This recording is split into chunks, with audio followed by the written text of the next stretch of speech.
Hello and welcome to the Tile Roofing Industry Alliance short course training. This is a tile. My name is John Jensen and I am the National Training Manager for the Tile Roofing Industry Alliance. I'm also a contractor. I've been in business since 1988 under the same name. We've just refined what we do. And at this point in time, we focus 100% on tile roofing. What I've learned over time is that, when we're talking about this as a tile, we learn a lot. For those of you that are experienced in the industry, we learn a lot over a long period of time. Small doses every day. We're learning on the roof, we're learning in the field. And we also need to train new people and help bring new people along. We'll just dump a tremendous amount of information on people. We're looking at a picture there that shows concrete and clay tile, 3 profiles, low, medium, and high, color through, natural coloring, glaze, slurry, overlapping tile, interlocking tile. There's just a lot of information there that to someone new, we could overwhelm them very quickly. We're going to cover all of that in the next half an hour, but we're going to do it hopefully in a method that brings it to you in doses that can be digested easily. So we're going to look at clay and concrete tile. The tiles, low profile, medium profile, high profile. We'll talk about how the tile are colored. It's different for both, and there's some similarities also for both clay and concrete. We'll talk about tile with anchor lugs and without anchor lugs, and then also installations that utilize battens and some that are direct to the deck. So first of all, clay and concrete tile. All of the tile in this picture are clay tile. And you can see that there's a very wide variety of sizes, shapes, and surfaces within the clay tile. Look at just the S tile on the far right. You see the dramatic difference between the 2 sizes. And then look, these are all concrete tile. And one thing about concrete tile is there are also many shapes and sizes. There are still profiles in all 3 categories. There are different surface textures and shapes, but in general, they are a more uniform size among the different manufacturers. And from an installer's perspective, they also install more similarly than the various and different clay tiles do. So an individual sales rep from a manufacturer would certainly be able, he better be able to articulate the value and the benefits of their particular product. It's just from an installer's perspective, what we need to know to install that product. I think it's fair to say concrete tile's a little bit easier because of the way that they interlock and the way that there's consistency among various manufacturers in size and type of installation. So again, roof tiles are clay and concrete. We'd all want the plate on the left if we were going to choose. So I want to make it clear that asphalt is not tile, metal is not tile, torch down is not tile. Tile is not plastic, wood fiber, rubber, metal, or asphalt. Those are all products imitating what is true clay and concrete roof tile. And so our organization, our manufacturers produce clay and concrete tile, and that's what all of our manuals and our testing is about. So the next thing is, what about the shapes of the tile? We know what they're made of now. We have 3 categories that the manual divides them into: low, medium, and high. There's a pretty good drawing on page 3 of the manual, which you can download from our website for free, or you can order a hard copy. But if we look at the 3 tile classifications, we'll look at low profile tile first, and you'll see that in the red circle it says a 1/2 inch. What that means is that think flat with a low profile tile, but there can be up to a 1/2 inch of deviation or variation in the surface of the tile, and it will still be considered a low profile tile. That's why we don't call it flat. So you can think flat, it could be flat, but think flat with some character. So in addition to less than a 1/2 inch of variation, it can have a little bit of a design or a surface feature like this one with striated vertical lines, or those lines can be brushed or broomed or wired to give it a different texture on the surface, maybe make it look more flat, meaning like a flat paint, not having a sheen or a shine. So it might look more natural. Some products have an imprint. This is a Boral product with the imprint of what appears to be a shake roof and mimics the shake roof. Eagle has a real neat tile that has an imprint that looks more like slate, and it has a very natural look to it. In the clay tile, we also have low profile tile. You can see here's 2 different tile that are actually identical in a different way, but one has a glazed surface, a beautiful glazed surface. You'll see there's actually 2 glazes on that tile. If you look at the part up high where it's overlapped by the succeeding row, it's actually kind of a mustard color yellow glaze. And then over the top of that was the more expensive gold leaf. On the right, you see a similar tile. It's got a glaze, and then when they were manufacturing, they ran it through a wheel, and it makes little surface features on the tile, little penetrations that not only give it some surface character, but also allow the terracotta underlying color to come through. Here's an installed clay tile with the low profile, the glazed surface green there. And also here is a concrete tile, a low profile tile installed. So nice, sharp, clean, modern looking lines with the low profile tiles. Go to the next one, the medium profile tile. These are tile that will have a rise to width ratio of less than 1:5. What does that mean? It means, let's just say the average tile, the average concrete tile is between about 11 and 12 inches wide. So let's say it's 12 inches wide. The difference in the surface from the lowest point to the highest point will have less than a 1:5 ratio. So that means that whereas with the low profile tile, we said it can't have more than a difference of a 1/2 inch. It's got to be a 1/2 inch or less. The medium profile can be up to about 2.3 to 2.5 inches variation in the surface. That typically leads to what we call a W tile, which you can imagine why we would call it that looking at this. But those are medium profile tiles. This is an eagle tile. This is that same tile looking at it from the top and at the back side of the tile. We're going to talk a little more about some of those features on the back side of the tile coming. In addition, there are medium profile tile made from clay. So this is a terracotta clay S tile, and it is a medium profile. So not quite as high of a crown. It meets that less than a 1:5 ratio, and it's a greater difference on the surface than a 1/2 inch. So it's excluded from being a low profile, and it also does not go greater than a 1:5 ratio. So that makes it a medium profile tile. Again, they can have a modern look. This is an installed clay tile, a blue glaze, and this is a different eagle tile, eagle concrete tile, different color, but the same Malibu is what they call their medium profile installed. Lastly, we have the high profile tile. Typically, we're thinking of Asphalt when we think of high profile. As you can see there, it says that it's going to be greater than that 1:5 ratio. So there's no top end limit, but typically our high profile tile are thought of as the S tile. This is a concrete S tile. You can see the S nature of the surface and underneath some of the features that, again, we'll be looking at later on other tile. You look at it from the top, you can see that there's a real pan and cap portion. These are made to mimic a two-piece tile, which would be two pan tile that one's turned over. S tile just speeds up that process. This is a clay S tile. This is that large brown clay S tile you saw in the first picture. And what I wanted you to see here is that really what we're looking at is just a big flat piece of clay that's been shaped into the shape that we want it and then baked at temperature to have it form into a hard piece. The backside, it's also smooth. There's no other ridges or bumps. So one of the differences between clay and concrete, especially the overlapping type, there are some interlocking, but if you look at the picture in the upper right, that's an interlocking concrete tile. Picture on the lower left is an overlapping clay S tile. There are some differences and an ease of installation when it comes to the concrete tile. There's not as much latitude or flexibility, but you also have an easier time staying on track when you're looking at your vertical alignment. Here's a high profile clay tile installed. Here is a concrete tile, high profile installed. And it's more of a close up, but it's just zoomed in to kind of give you the idea of how much character and how much of a robust look there can be to the high profile tiles. Now we'll talk about coloring. So we know what they're made of, clay or concrete. We know the different shapes that they'll be in and how we would classify them. And then we've got to go to the coloring. Some are integrally colored and some are surface coated or glazed. And integrally colored just means internally, means the whole body of the tile is one color. So if we look at that eagle tile again, this is the Eagle Malibu medium profile. You'll see we're looking at the front side, the face of it, the side you see.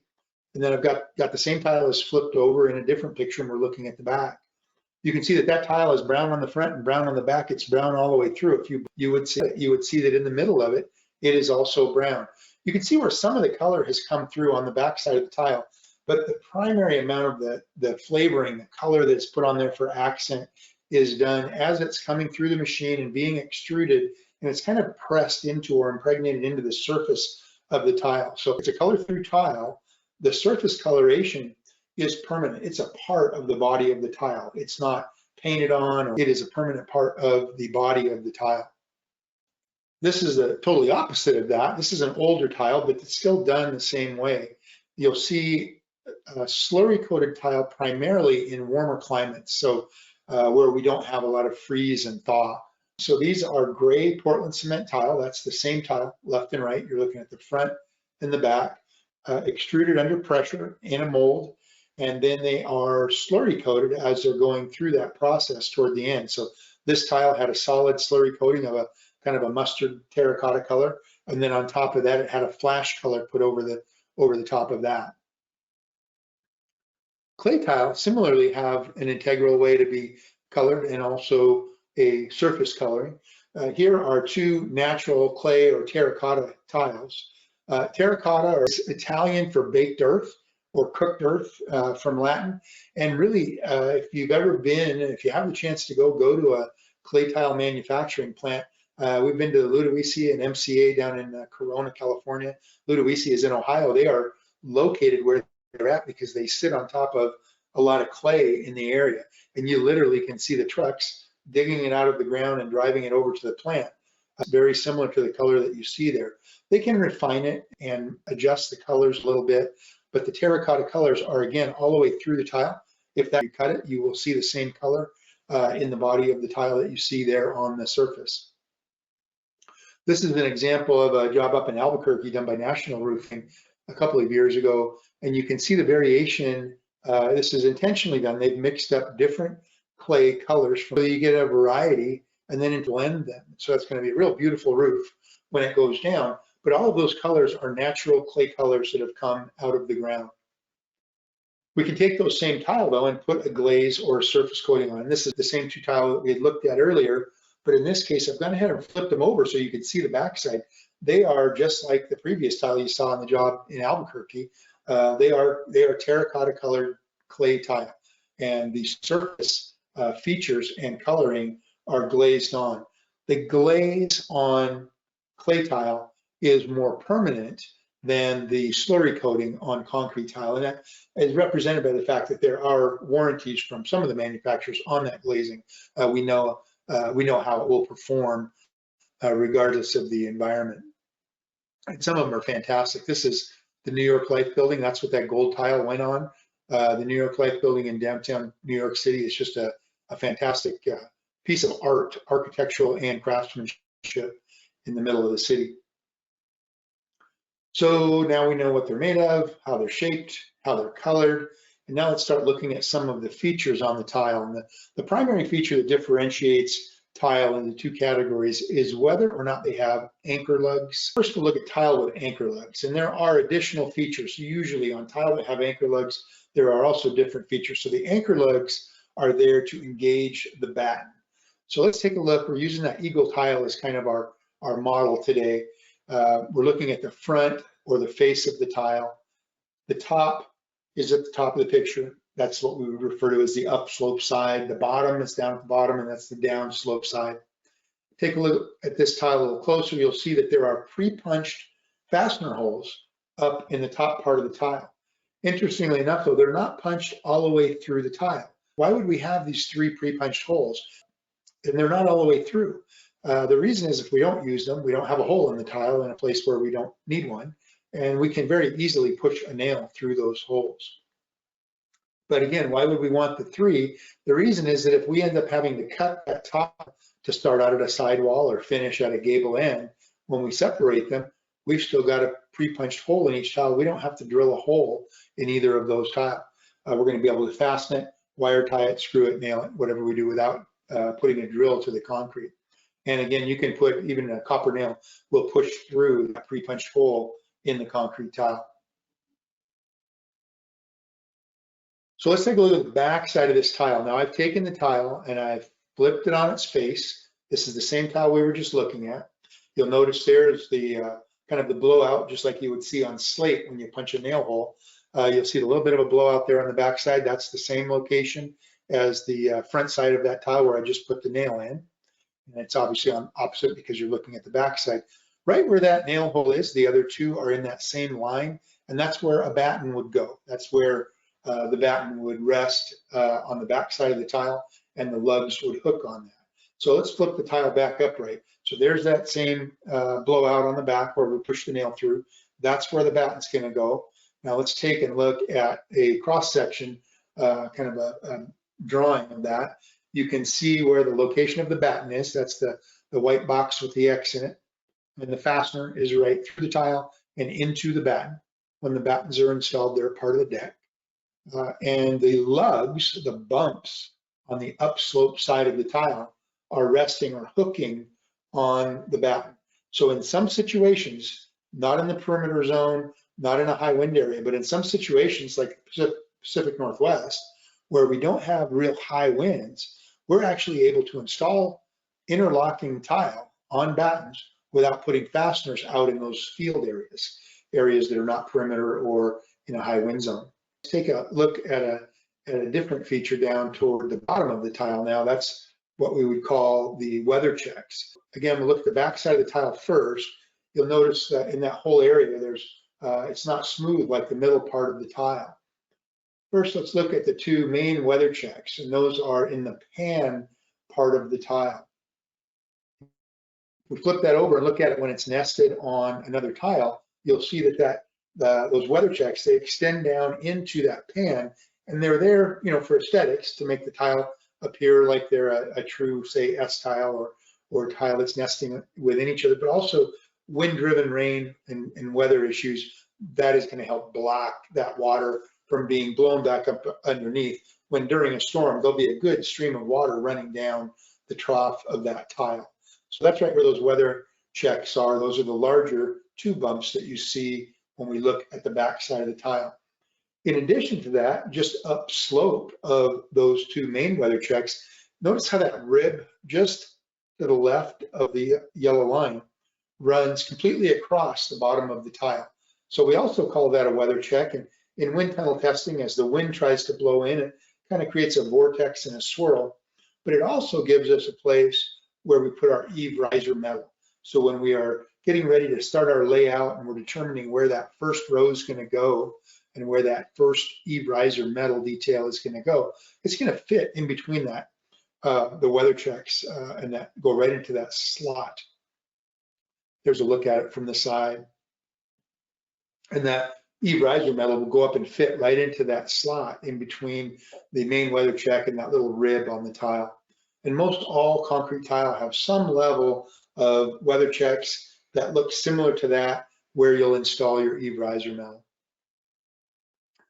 So we also have tile that don't have anchor lugs, and some don't have features on the back, like this clay S tile. You can see, like I said, it's just a flat piece of clay that they shaped into the form that they wanted and then baked it. But there aren't any weather checks. There's no lugs, no other details on the back.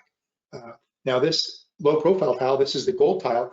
It does have some reinforcing ribs that run vertically, and there's some benefit there for water to escape and for air to move underneath the tile also, but there still isn't a lug. There's no feature on the tile that would hook on a raised batten or a batten. The boral tile that I showed you that has the impression of the shake roof on it, the backside of that tile is also perfectly flat. There are no lugs on it. So although these tile can be and will receive a benefit from being installed on battens, the battens won't provide them a benefit from the form of attachment. So we know that these clay tile and these tile without lugs, like the boral Madeira or cedarite, those fastener holes are going to be used because that's how we've got to secure the tile.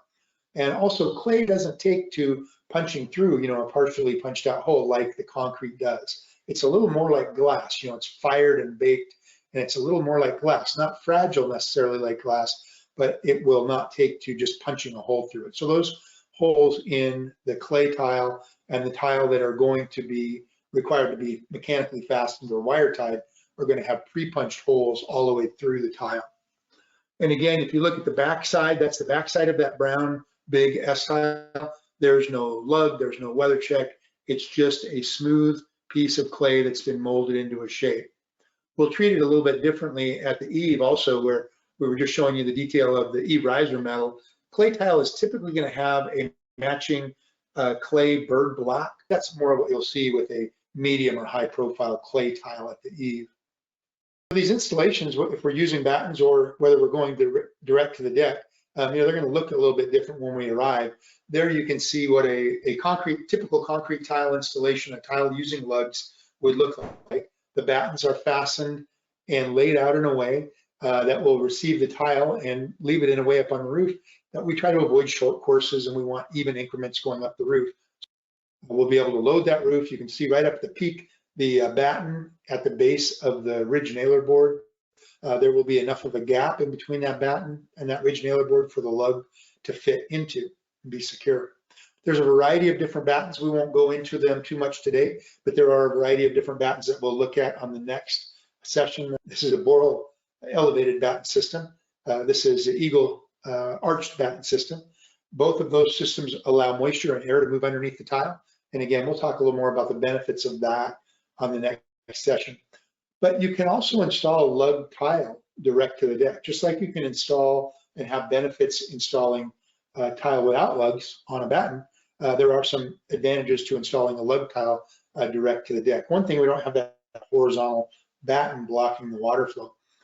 This is in Longmont, Colorado. That's Roof Check is the name of the company, and it's on Regis University. They went to the deck with this concrete tile, and they're wire tying it to a strap tie system. Also, you guys on the call from Florida, this is a foam adhesive system down in Florida. It's a medium profile concrete tile with lugs. You don't install battens typically in Florida, certainly in South Florida, and the tile are being foam adhered to the deck, and again, without battens. When we look at direct to the deck with a tile that doesn't have lugs at all, it's really amazing the fastening and securing the building in downtown New York City that I mentioned. That tile is a lugless tile. Here is Herman Memorial down in Houston, Texas. RB Hash and Company, a couple of brothers, really great company down in Texas. You can see that large MCA tile, that the example we were using with the brown tile. You can see the guys up fastening the tile. Some of the things that we need to do when we're using an overlapping tile, because again, notice how the concrete tile interlocks. There's just a little bit of play that allows the tile to expand and contract, and different from the clay tile where we really have a maximum exposure or minimum overlap, but we have some flexibility with it. So you'll see that when we're doing layout on a clay tile roof, you're more likely to see vertical lines every single row so that we can make sure that we stay on and stay straight with that tile. Here these guys are fastening the tile, and again, there's no lugs on the tile, there's no battens on the roof. Obviously, this is a high wind situation because we're above 60 feet in the air. So if we take a close look at what he's doing, you'll see he's got a clip with two fasteners on the clip, holding down the side of the next rope down low. In addition, there is a fastener in the body of the tile just below that, and then you can also see that they've got adhesive on there. So these roofs are put on to stay on there, and even without battens, that doesn't cause any problem when they're properly fastened. So in 2 weeks, we're going to do one more of these where we'll focus on direct to the deck installations, battens and raised battens, some of the benefits and differences, and then also layout. That's all we'll do, those two things. So I hope you got something out of this, and we are happy to try to help you with any challenging problem or connect you with someone that can help you. So with that, if there are no questions, we'll go ahead and end the call.